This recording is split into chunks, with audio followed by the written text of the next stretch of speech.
Hi guys, welcome back to Kobe's Kitchen, where we share simple, amazing recipes. You don't have to break a bank to create an amazing meal in your home. And homemade food does not have to be boring. Thank you so much for all who have subscribed. And if you haven't subscribed, please consider subscribing. We are on our way to 500 subscribers, where we will be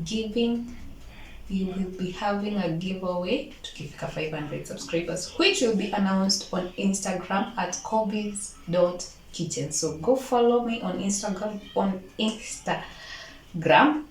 kobe's.kitchen. So today I am showing you how to make pilau.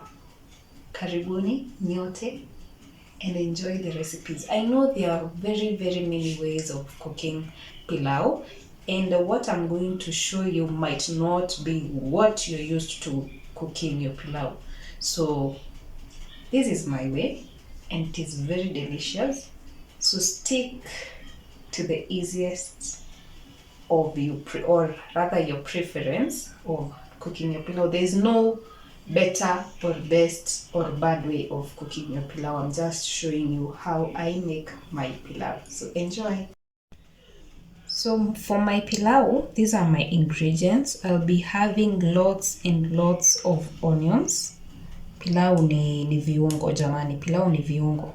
So if you're not a lover of spices, then my friend, you will not be a lover of pilau. Pilau lazima ikuwe na viungo vingi kabisa.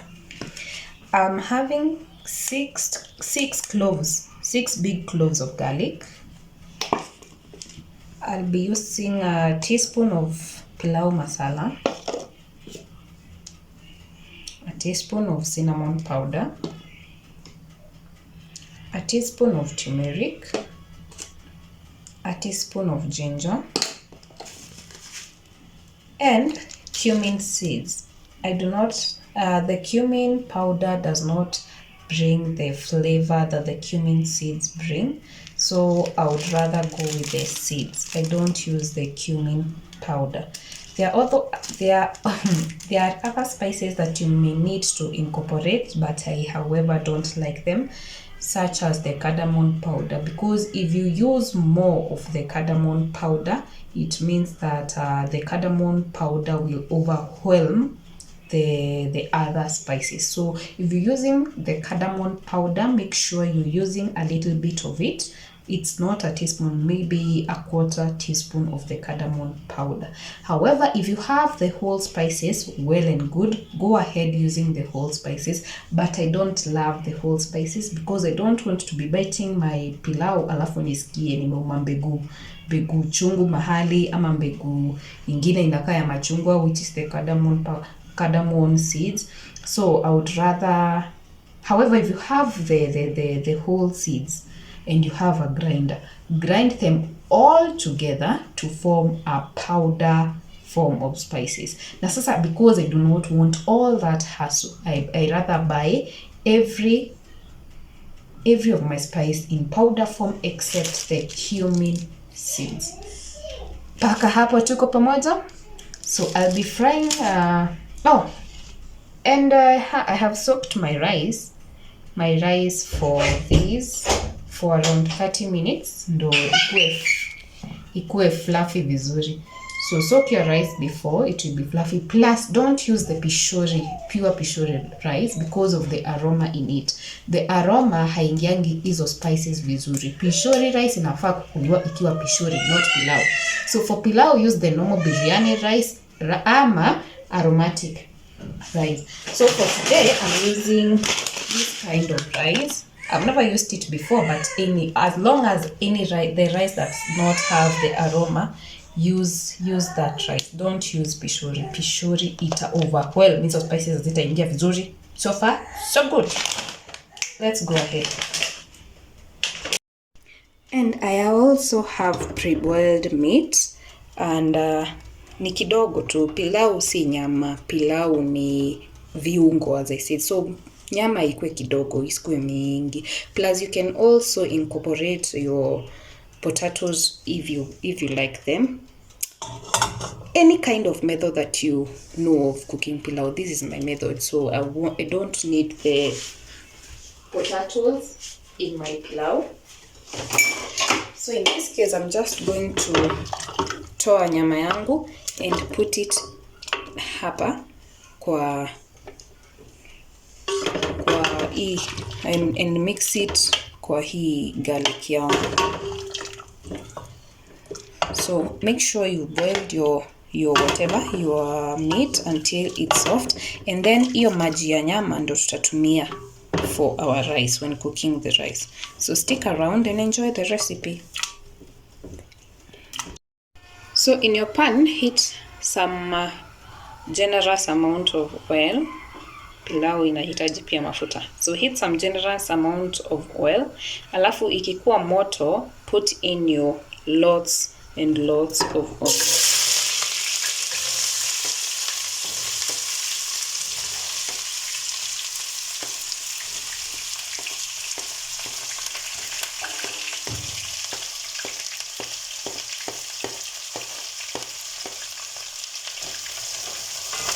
Fry these onions until they are brown. Si ile brown ya kuungua, but brown tamu vizuri.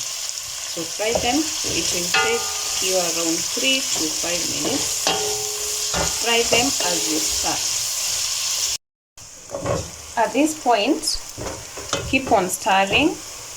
Usitoke hapo because iko almost ready. So stir until all the translucent one zime caramelize kama hizi zingine. So far so good. Hapa cheza na mikono yako, because if you let it burn, your pilau will be bitter. So cheza kama wewe.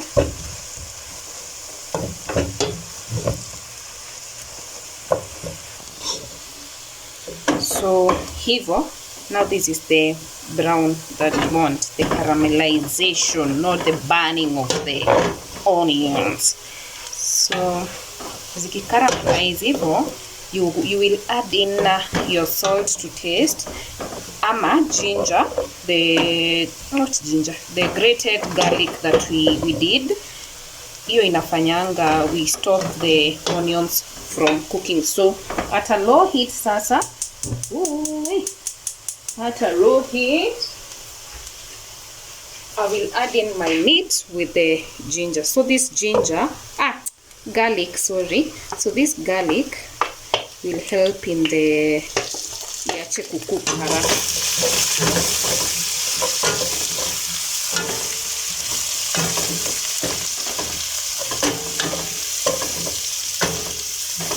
Then add in your meat.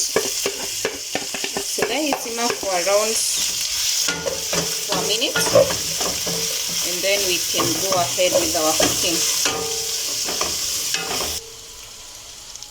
So ukianza kuona garlic inashika, you will add in your spices zenye niliwaonyesha. So I have a tablespoon, sorry I said a teaspoon, because I'm using, what do you use to measure your rice?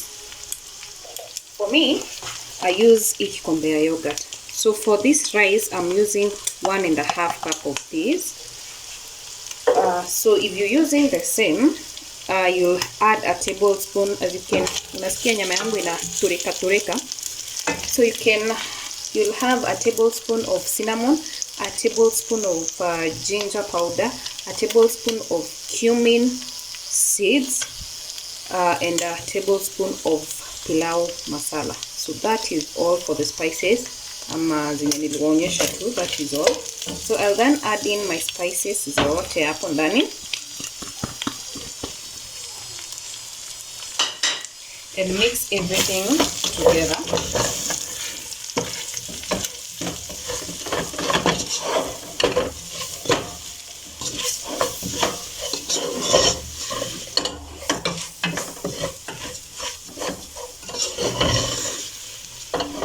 So then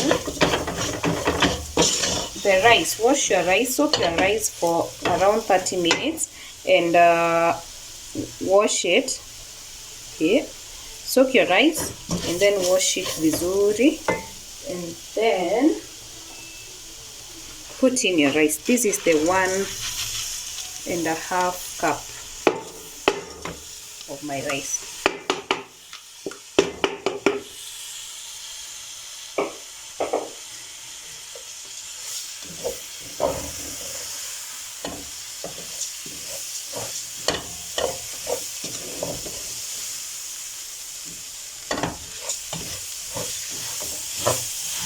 nitakoroga vizuri.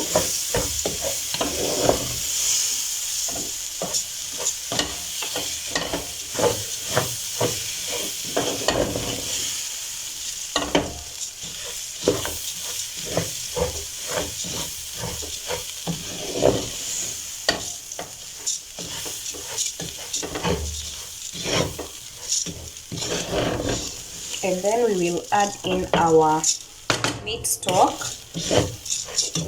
So make sure you boil your meat with lots of water, because that's what we will use. So my ratio of rice to water, so if it is 1 cup of rice, then I will add 2 cups of water. So since I used 1.5 cups, that means I'm using 3 cups of my stock, which is this. So I'll just pima with the cup that I used to measure my rice.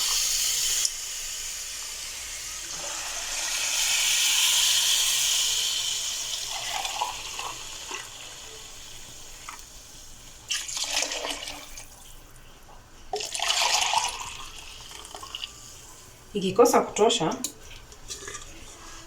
ongeza sasa na maji ya kawaida.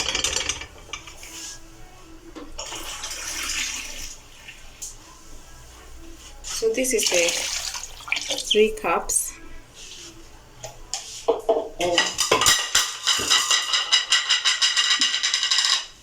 of, this is 3 cups of water, rather the meat stock. So I'll adjust my salt to taste and then wait for it to cook on a low heat. And that is it for a pilau. So let me adjust my salt, alafu tufunike. And we let it cook.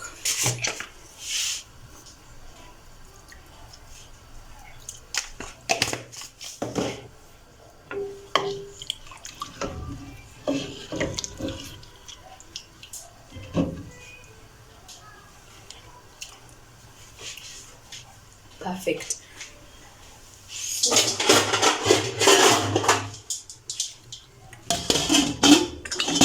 Let's see each other during the plating time.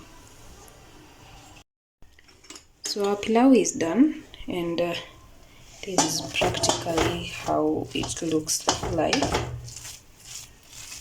So subscribe if you haven't subscribed, and see you on our next one. Bye bye.